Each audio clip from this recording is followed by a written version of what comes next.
All right, here's my video response for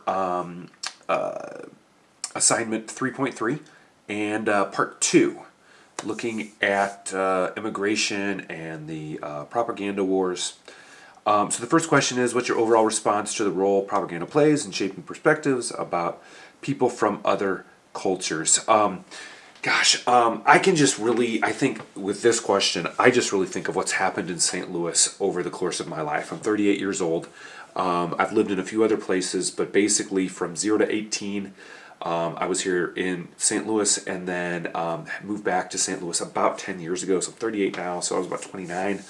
And so a significant amount of my life, and then with family here, traveled and visited here a lot too. And St. Louis is just really, really interesting because, as we saw in the news with the Michael Brown situation, is that, racism is alive and well here still, unfortunately. And there's such a divide with, Caucasians and African Americans here in St. Louis. Unfortunately, as a stereotype, as not fully true, but somewhat true to an extent, there's just not a whole lot of affluent African Americans in the city of St. Louis. I've indicated some of the other parts of the papers in the assignments here. I live just outside of the 270, downtowns here in the Arch, and I live kind of down here in the southwest corner of the 270 ring, just a couple blocks from the highway, basically. And where I live, it's 92 to 96% Caucasian. And so I think there's just such an extreme, and there's different cultures.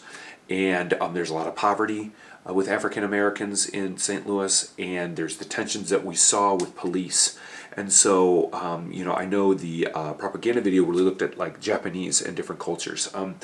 I think this is an issue too that we see with, what language should you be speaking here in the United States? We see this in our own church, even with cultures. We have individuals that at our church get upset if the American flag isn't displayed on our chancel kind of platform. We have individuals that get upset if we don't celebrate every patriotic holiday in worship. Almost that like the United States culture is a religion that we need to honor and we need to celebrate. And so it's a tough challenge.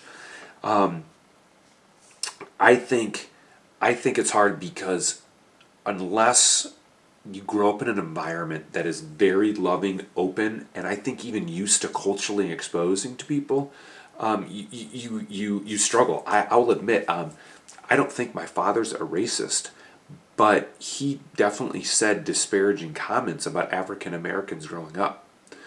And so it's something that in some ways was kind of ingrained in me. I really appreciate, it wasn't ideal, but from high school, I went to public high school, but we had about 1,800 students. 700 were bused in as part of a desegregation program.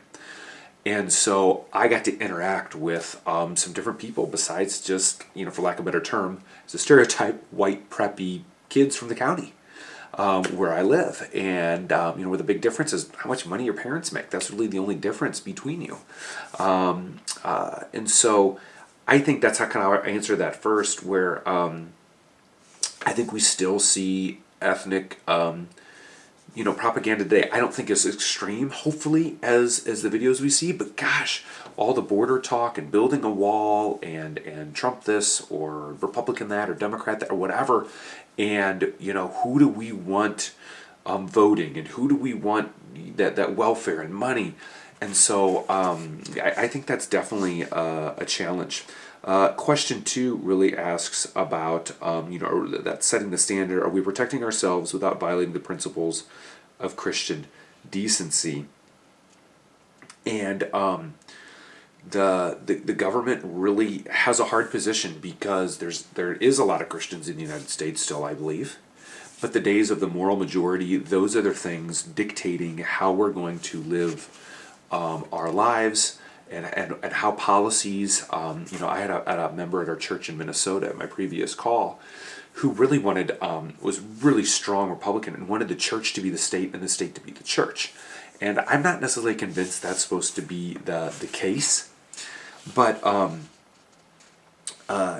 we setting a standard for treatment of people? And so the thought is how do we treat people, especially that we're in war with? Because I think that's two different things.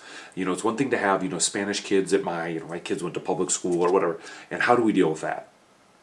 But I think it's another thing to say we've got these people at war, and it's really unfortunate, as the third question asks. I mean, you're really appalled. It's really appalling to listen to George. Gosh, I should know how to say his last name, but Takei. I don't know. I apologize for not knowing how to say his name. I should have prepared myself better for the video. But it's appalling to hear the stories of how they were treated. It's appalling to hear about the Nazis and the concentration camp victims.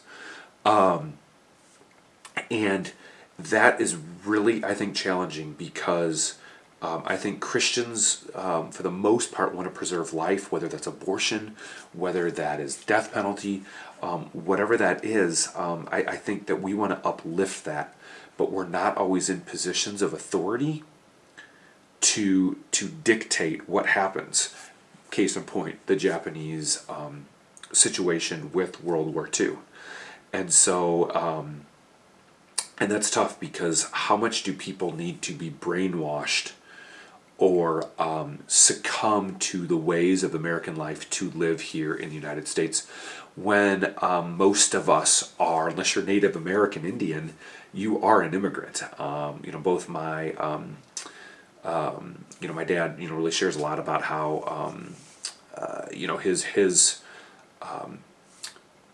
his great-grandfather was a German World War I merchant marine, jumped ship, and basically an immigrant.